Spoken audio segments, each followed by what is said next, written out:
Dear people, my name is Elena Biancatavan and I belong to the Romanian Spiritist Society. I'm going to talk about the integration of the spirit with the body. Most of the content is compilated for the Spiritist codification, and I am going to focus more on the integration of the spirit with the body. And I only going to present the general characteristic of each part. It will be a brief presentation with basic information, but I hope that will help anyone to have a clear perspective. So I will go first to speak about the spirit and his integration on the universe. The origin of everything that exists is God, source of infinite power, who in the act of creation gives rise to the spirit. This generating principle of the intelligent, incorporeal individualities that populates the universe. And the universal fluid source from which all things are organized in potentially decreasing gradation down to the matter. These two expressions of the divine creation, spirit and matter, are never revealed separately, except for thought, since in God everything is unified. So, God, spirit, and matter are the universal trinity. In the Spirit book, Allan Kardec, at the question 27, asks, so are two general elements in the universe, matter and spirit? And the higher spirits said, yes, and over everything is God, the creator and author of all.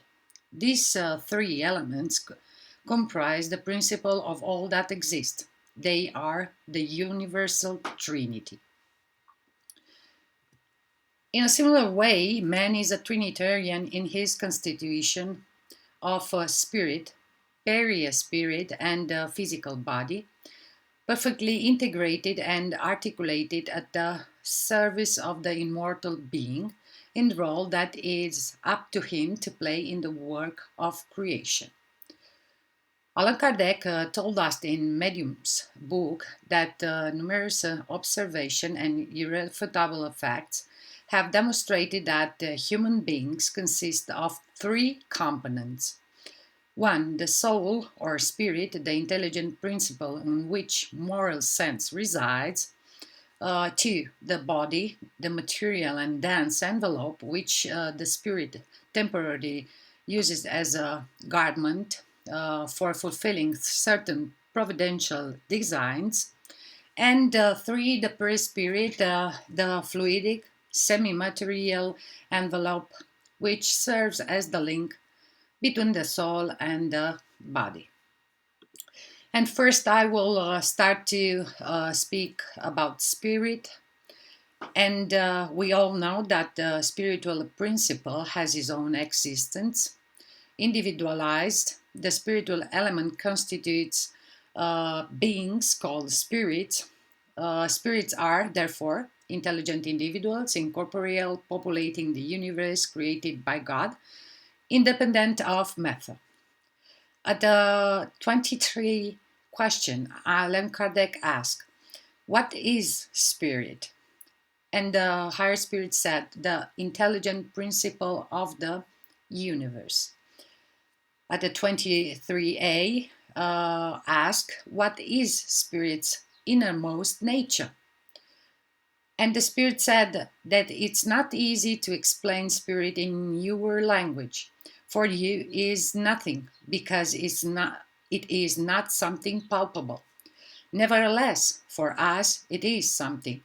You must realize that nothing means nothing, and nothing does not exist.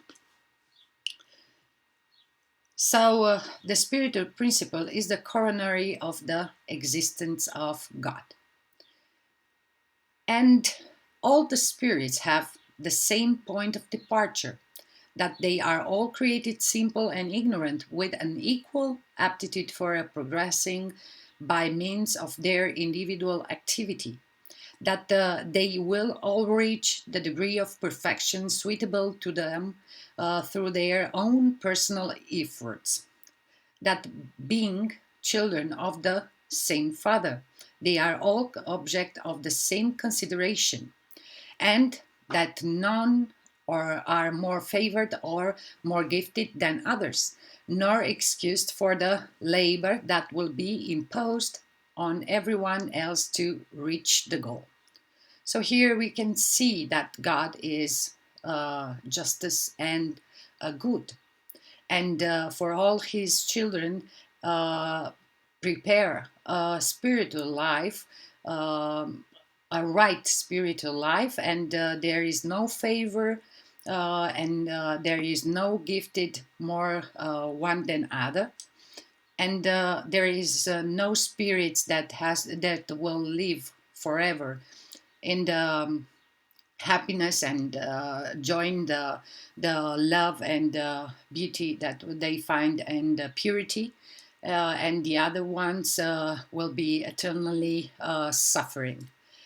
So all we have the same way, and just as God has created material worlds throughout all eternity, God also has also created spirit beings throughout all eternity.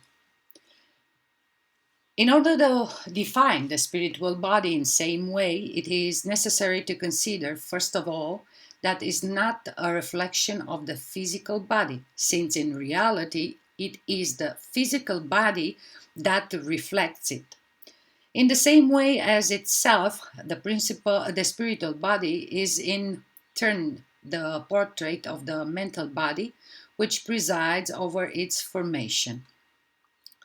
From the point of view of constitution and function, the spiritual body is the physical vehicle or excellence, with its electromagnetic structure somewhat modified in relation to the genetic and nutritional phenomena, but in accordance, however, with the acquisition of the mind that handle it. Corresponds to the mind, which is reflection on the planes of phenomena, and where consciousness is projecting towards the temporary personality in each evolutionary phase of integral and integral being. So every time we are coming here, we have a temporary personality that the mind is helping and planes all the phenomena. And we are for sometimes directed, projected toward this temporary personality, and make the evolution in every phase. And that being in development, two mental levels are manifested, acting on one on the other, incessantly, the conscious and the unconscious. The conscious is much broader and more complex because it's the storehouse of all individual experience. So all our experience are there in the storehouse, all that our experience when we were incarnated, and even when we were in the spiritual plane. The conscience is for the unconscious.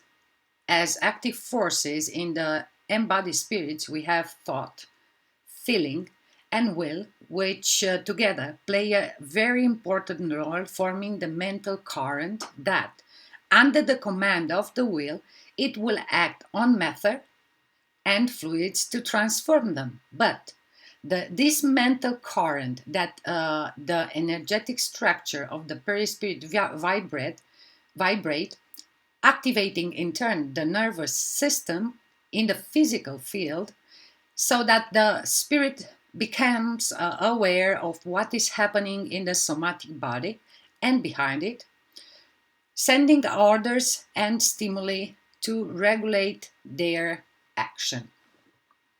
Spirits simply possess instruments more perfect than yours, the will and the permission of God.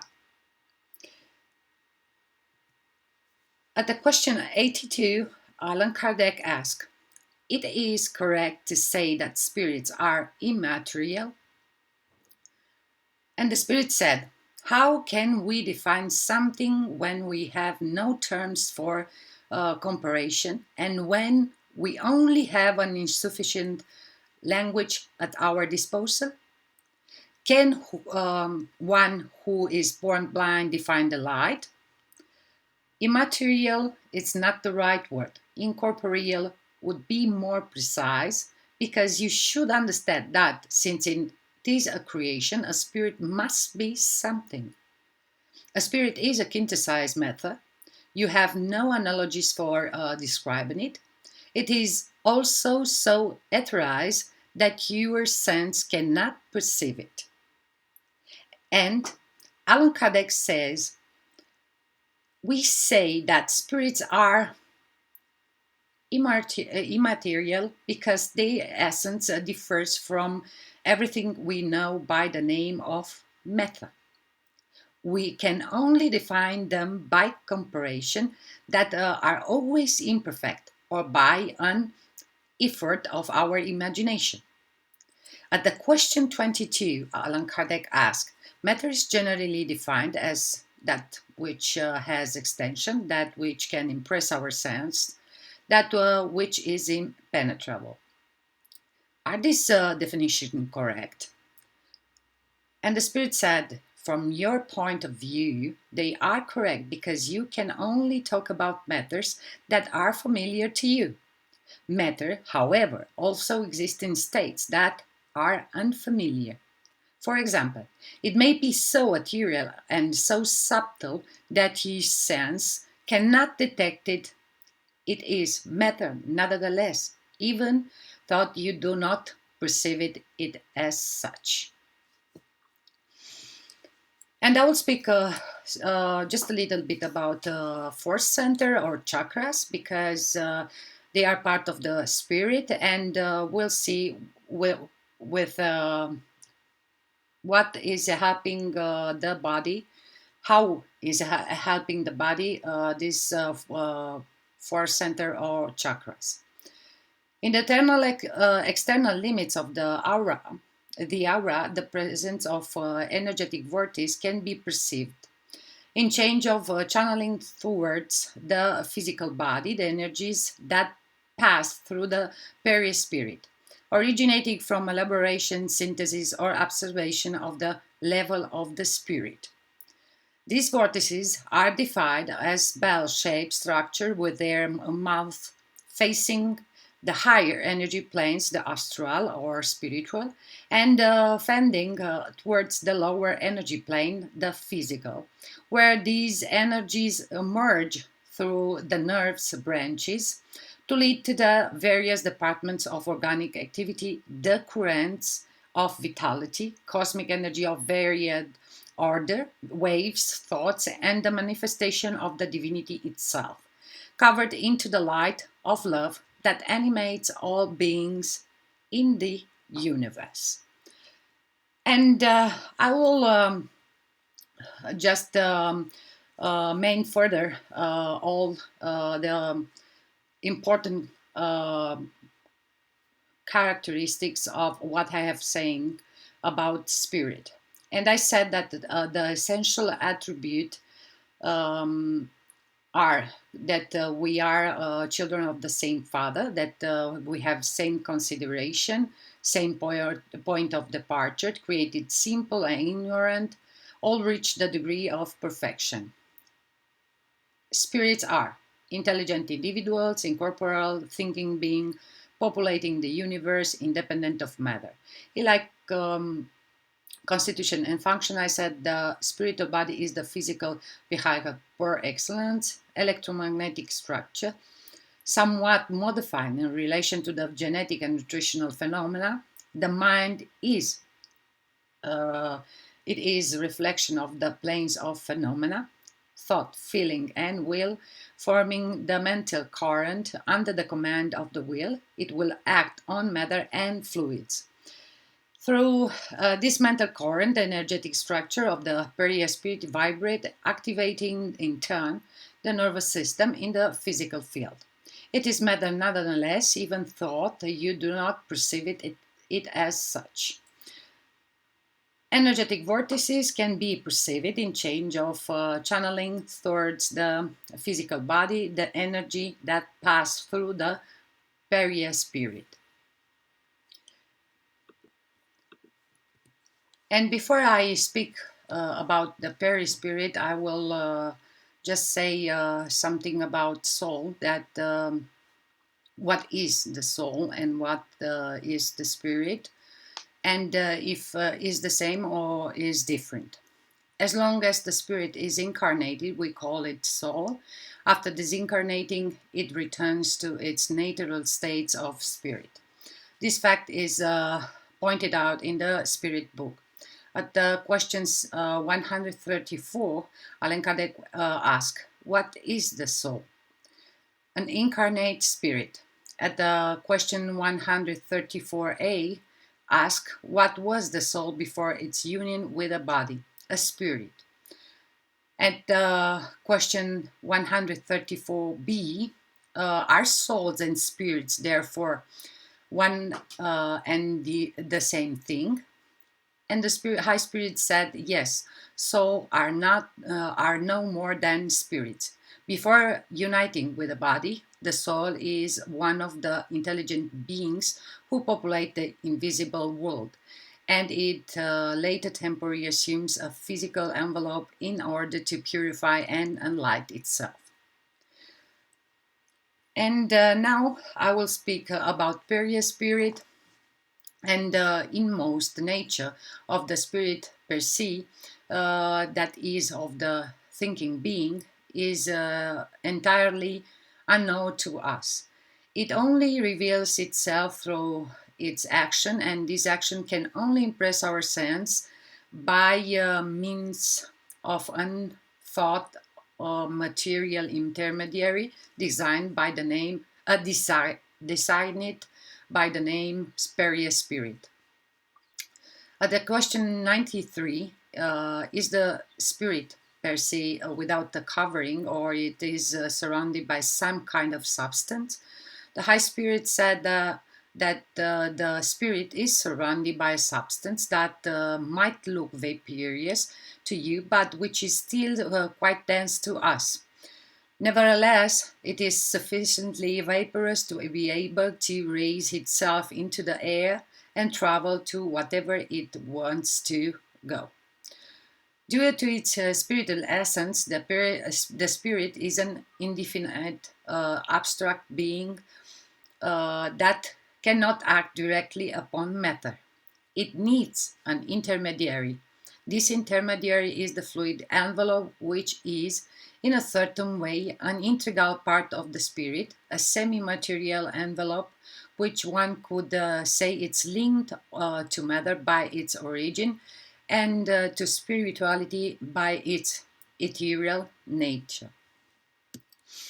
And like all matter, it is drawn from the universal cosmic fluid, which is in this instance undergoes a special modification.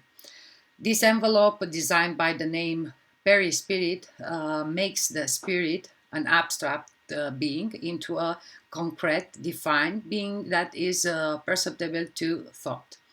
It renders it capable of acting upon tangible matter as well as all imponderable fluids, which, as we know, are the most powerful driving forces. The spiritual field is therefore the link between the spirit and matter. The perispirit, in the form to which the body adapts, possessing, as the physical, although more perfect cells, organs, electronic circuits, functioning harmoniously and independently. During its union with the body, it is the vehicle of its thought for transmitting movement to the various parts of the organism, which act under the impulse of its will, and for enabling repercussion within the spirit of the sensations produced by exterior agents. The nerves are its conducting wire in the same way that the mental wire is the conductor of the electric fluid in the telegraph. At the question 94, Allan Kardec asks, where does a spirit get this semi-material envelope? And the higher spirit said that they will take it from each globe own universal fluid. That it's why the perispirit is not the same on all worlds. In passing from one world to other, spirits change their envelope, just as you change your clothes. So we know that all words have a different configuration, and it's have a different universal fluid. So when we pass from a world to another, we had to change our semi-material envelope. Spirit extracts their perispirit from the environment in which they find themselves, which means that this envelope is formed from environmental fluids. The result is that the compositional elements of the perispirit must vary according to the different worlds. The perispirit is making this like lightning when he has to change it. Depending on whatever the spirit itself is more purified or less so, its perispirit is form or pure or dense part of the fluid suitable for the world where it incarnate.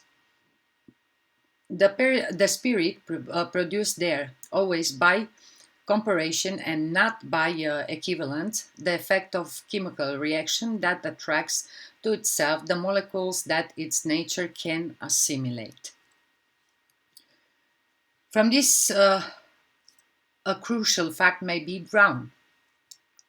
The inner composition of the perispirit is not identical among all the incarnates or disincarnate spirits that populate the earth on the space or the space surrounding it. However, the same does not apply to the corporeal body, which has the same shown in is formed or of identical elements, however highly or little involved the spirit may be.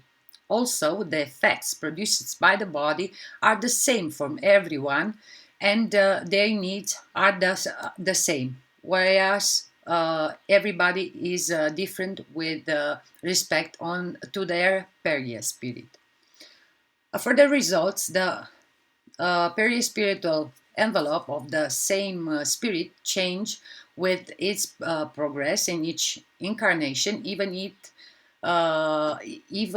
if it incarnates in the same environment.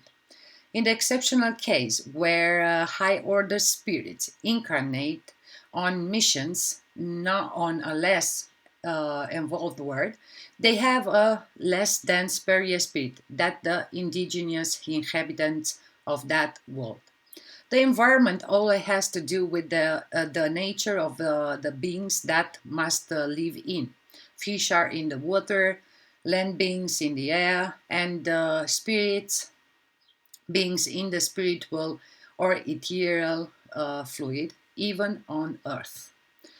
The ethereal fluid is not it's to the needs of the spirits what the atmosphere is to the needs of incarnates. At the question 95, Allan Kardec asked, does the spirit semi-material envelope has a specific form, and can it be seen? And the high spirit said, yes, a form according to the spirit's evolution, and that is how it sometimes appears to you in dreams or in the awakened state, and how it may take on a visible or even tangible form. By its very nature and its normal state, this perispirit is invisible. The same may be said of countless fluid that we know to exist but which we have never seen. But like certain fluid, it can undergo modification that render it visible, whatever by a sort of condensation or by a change in its molecular arrangements. This is when it can appear to us in a vaporous form. Condensation can be such that the perispirit acquires the property of a solid and tangible body, but it can instantaneously return to its ethereal and invisible state. We can understand this process by comparing it to steam, which can go from invisibility to a mist, then to a liquid, and finally to a solid, and vice versa. These diverse states of the perispirit, however, are due to the will of the spirit itself and not to physical or outside causes, as it's the case with our gases. A spirit can appear to us when it places its perispirit in the state necessary to become visible. And this case is the case of apparitions. But we have to know also that just a simple desire, it's not enough to produce the effect, because the modification of the perispirit can only occur when it combines its own fluids with the specific fluid of a medium. So the spirit has to take for a medium very specific fluids that the medium has, and then use it to become visible. And another property of the perispirit is the penetrability inherent to its ethereal nature. No type of matter can obstruct it. It can pass through anything as easily as light passes through transparent object. There are no means of preserving spirits for entering a place. They can visit prisoners in their cells as easily as they can visit someone in the middle of an open field. And the question is the perispirit part of the spirit, or is created from the universal fluid? And in the Medium's book, Allan Kardec said, but the spirit of both the living and the dead always retains its semi-material envelope, which, for the same causes that have been referred to, can acquire visibility and tangibility. The perispirit is part of the spirit. How I said, a semi-material envelope, which one could say it's linked to matter by its origin, and to spirituality by its ethereal nature. So the perispirit is part of the spirit, and when he takes fluids from the environment, is because he needs to adapt to a world. If it's here in the earth, he has to adapt here at this world, and if he goes to another world, he will change, because how I say it, the other worlds have other fluid configuration. So he extract from that environment the fluids that he need. And here always we are doing the same when we are go to the North Pole, where is is freezing, and we have to adapt our spirit and our body to that temperature. The perispirit will adapt himself very quickly, the same like a lightning, how he is doing when he has to go to another world. But here in the earth, the problem we have is with the body that will last long to adapt himself to that kind of temperature. And in Genesis, Allan Kardec said that the ethereal fluid is to the needs of spirit what the atmosphere is to the needs of incarnates.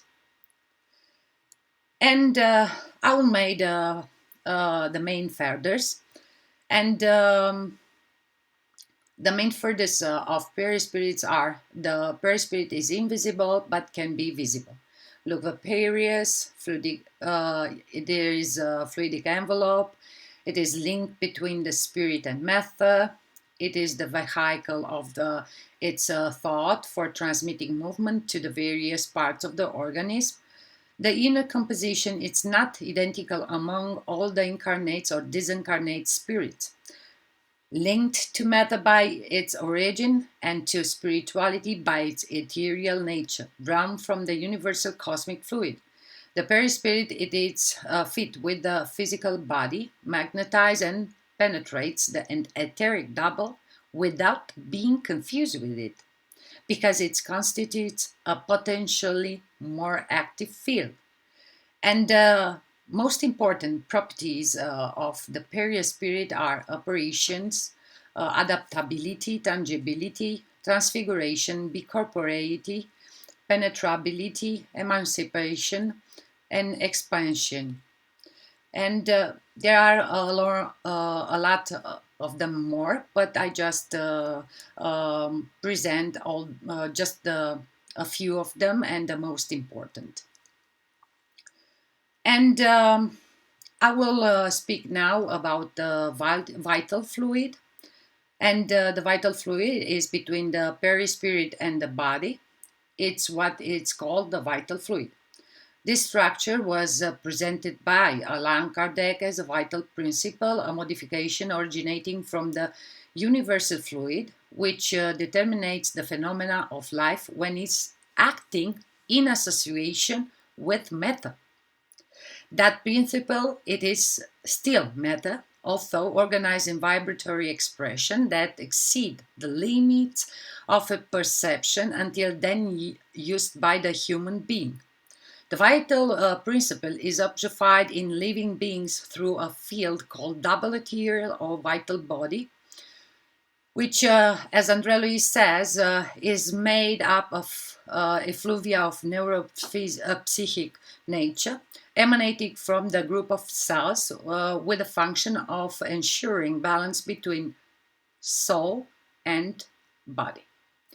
At the question 27, Alain Kardec asks, so are these two general elements in the universe matter and spirit? However, to the element of matter must be added the universal fluid, which plays an intermediary role between spirit and matter per se, since matter is too dense for spirit to act upon it directly.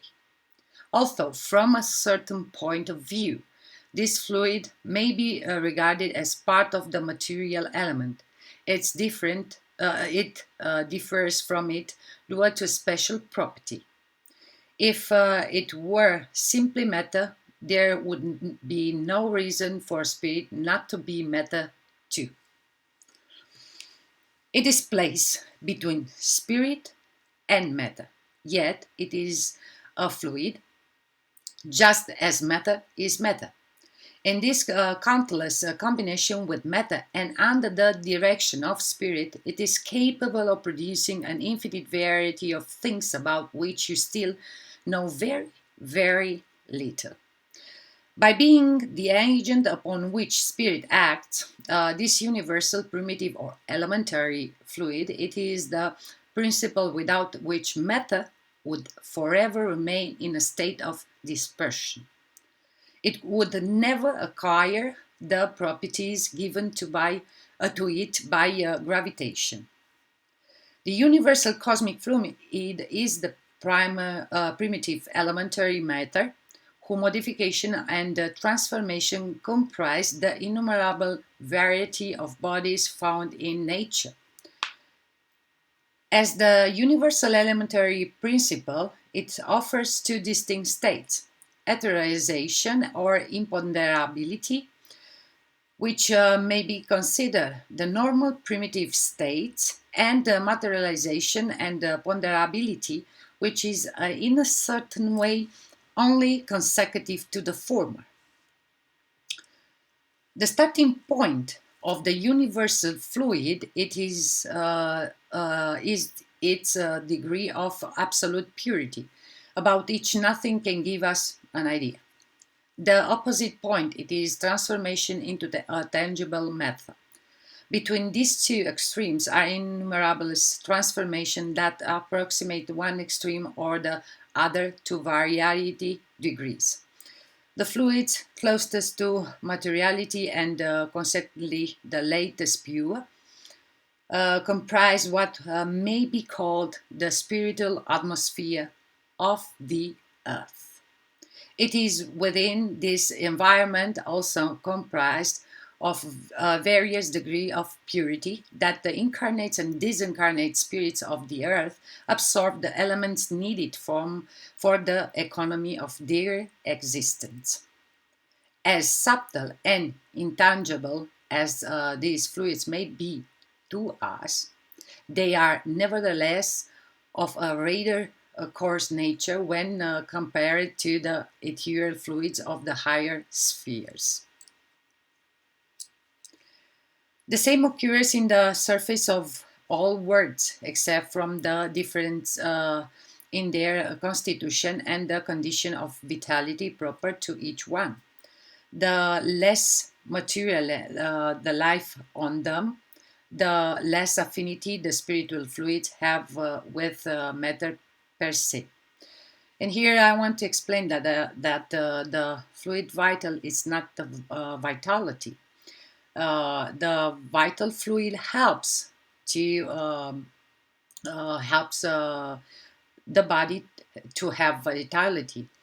He surround the organs and with the movement of the organs or with the action of the organs produce vitality. So we don't have to think that the vital fluid is the vitality. Is not. It's just helping.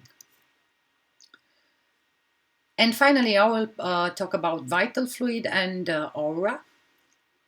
And considering every cell in action as a living unit, like a microscopic motor in connection with a mental installation, it is clearly understandable that all cellular aggregation emit radiation, and that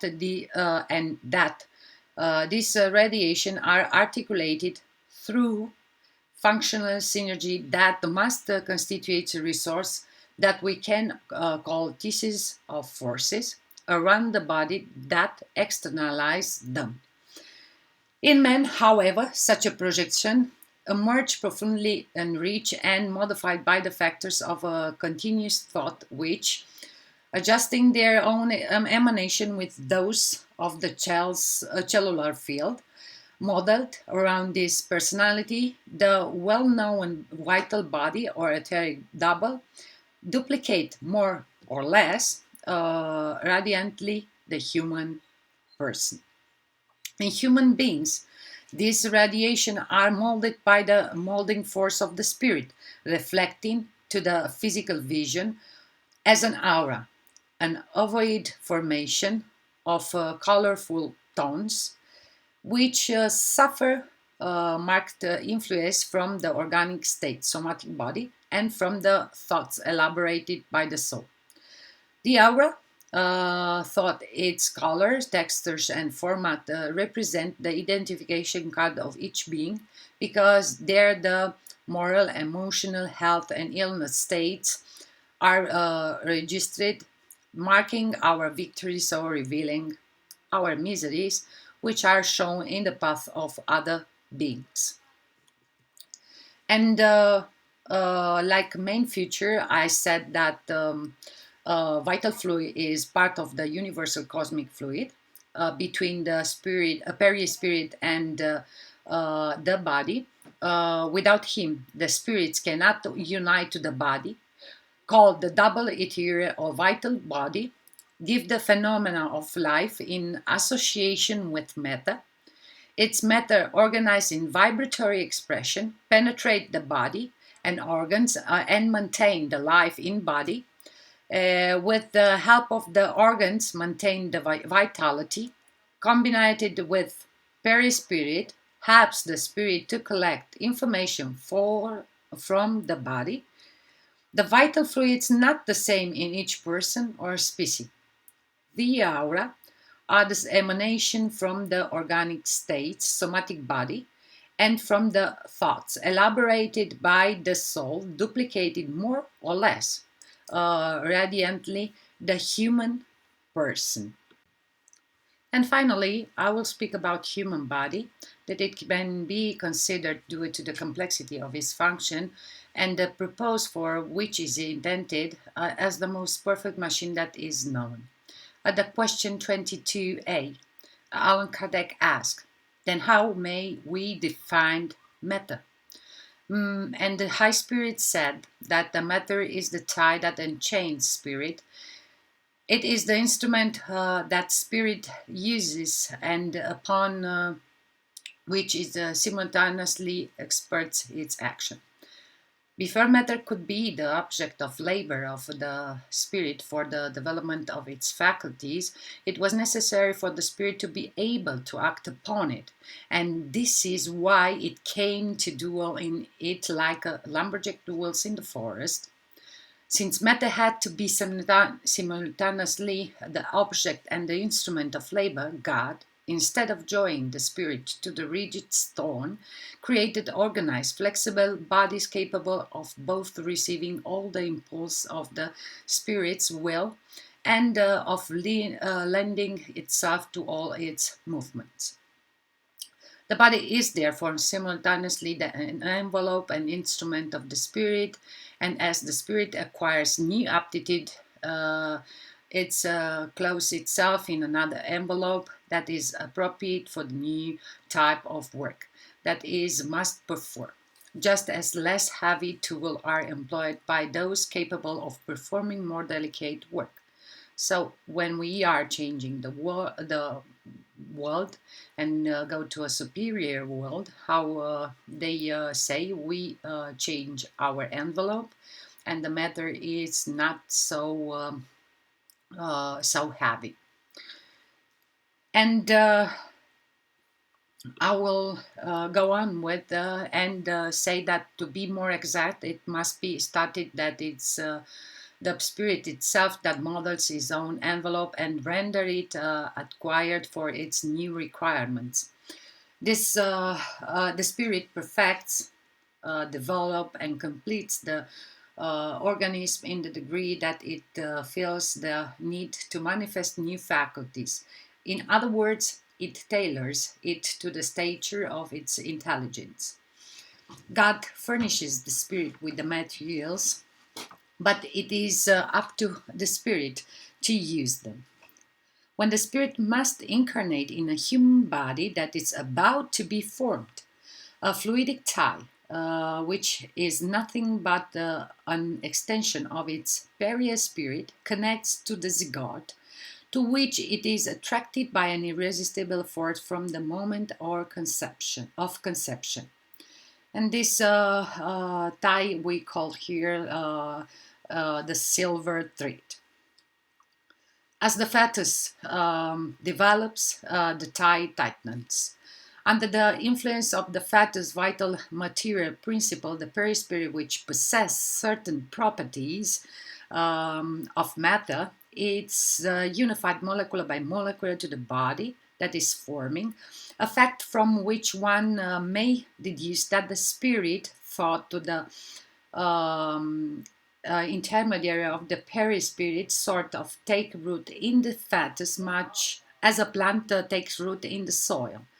When the fetus is fully developed, the union is complete and the being is born to the external life.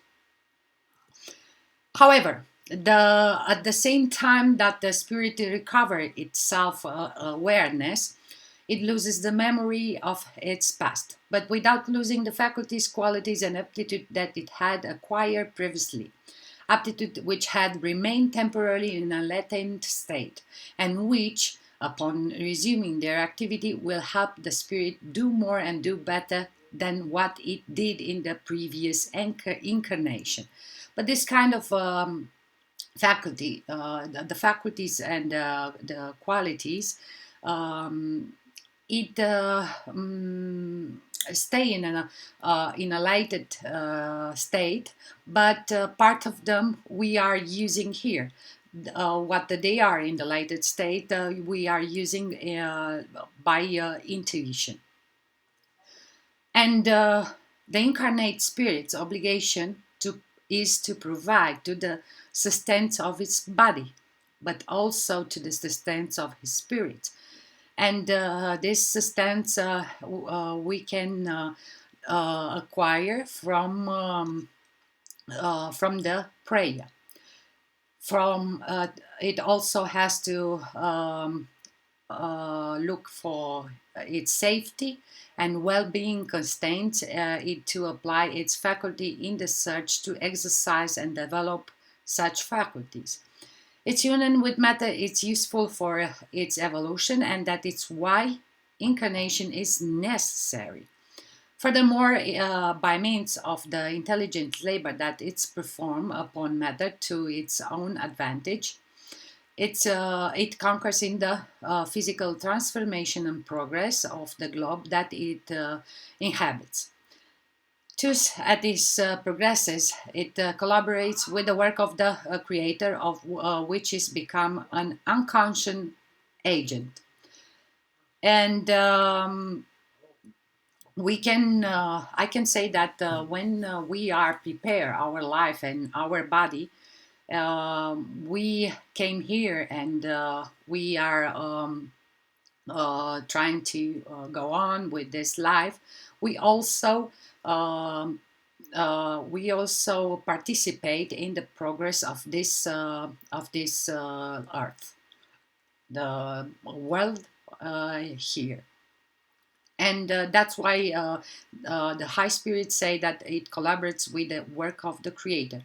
Everyone has his small mission to do here in the earth. The spirit incarnation, however, is neither constant nor perpetual. It is only transitory. Upon leaving one body behind, it does not take another immediately. He does not take immediately, but he also could study when he is in a state of spirit. He can participate in conference, courses, work, and acquire more experience and help him with the new incarnation. Help himself with the new incarnation. Incarnation is therefore not normally a punishment for the spirit, as some might think, but a condition inherent to the inferiority state of the spirit and a means of progressing. Well, we all have to get to the purity, so that the kind of state is superior. We are in a inferiority state, and we are trying now to get to the superior state, that is purity. And that's why the incarnation is not considered a punishment. It's just we need the incarnation for our progress. Maybe we considered the incarnation a punishment because we also thought about the law of cause and effect, and we came here to suffer the effects, but it also helps us to progress and to get to the purity. During the interval between its incarnation, the spirit also progresses in the sense that it uses for its advancement the knowledge and experience it acquires during its corporal life. It examined what did during its early stay, review what it's learned, reorganize its wrongs, draws up its plans, and makes resolution by which it hopes to be guided in a new existence as it tries to do better. It is in this way that each life is a step forward on the path of progress, a sort of practical schooling. And by an opposite effect, this union between the spirit and corporeal matter, a union that had been completed under the influence of the zygote's vital principle, terminates when this principle terminates to act due to the disorganization of the body. This union, which had been maintained only by an actuating force, breaks down as soon as this force terminates to act. Then the perispirit disengages molecular by molecular as when it was uniting, and the spirit is set free. It is not the departure of the spirit that caused the death of the body. Rather, the death of the body is what causes the departure of the spirit. And the main furthers for the lives, I said that when the spirits must incarnate in a human body that is about to form, a fluidic tie, which is nothing but an extension of its perispirit, connects to the zygote. I also said that the fetus develops the tie tightness as the fetus develops the tie tightens. The perispirit is united molecular by molecular to the body that is forming. And when the fetus is fully developed, the union is complete and the being is born to the external life. It loses the memory of its past, but without losing the faculties, qualities, and aptitude that it had acquired previously, aptitude which has remained temporarily in a latent state. Union with the matter is useful for its evolution. Spirit's incarnation is neither constant nor perpetual. It is only transitory, perpetual. Spirit's incarnation is neither constant nor perpetual, it's only transitory. And I just want to say that when the child is born, the spirit is integrated with the body. Maybe we thought that the integration is made when the fluid tie is connected to the zygote, but it's not like this. It's when the child is born, the spirit is integrated with the body. And in terms of that, I said that the union between the perispirit and corporeal matter terminates when this principle terminates to act due to the disorganization of the body. The perispirit disengages molecular by molecular, and the spirit is set free. Between its incarnation, the spirit also progresses. And at the question 25, Allan Kardec said that asked if is a spirit independent of matter or it is only a property of matter, as color are property of light and as sound is a property of air. And the high spirit said that they are distinct from each other, but the union of spirit and matter is necessary to enable matter to make her intelligent. The spirit-body integration is preceded by the reciprocal action between the organic and mental energy. The perispirit, in its fit with the physical body, magnetizes and penetrates the etheric double without being confused with it, because it constitutes a potentially more active field. And finally, we are see all the four components together and see all the integration, how is made. So the spirit, that is a quintessized matter, meaning the pure and concentrate essence of a substance, with his perispirit, fluidic body of the spirit, and vital fluid that unites spirit to matter, gives to the body intelligence and life. Everything in the universe is connected. Everything forms a chain. Everything is subject to the grand and harmonious law of unity, from the most physically dense to the most spiritually purified. Thank you very much for your attention. Light and love to all of you.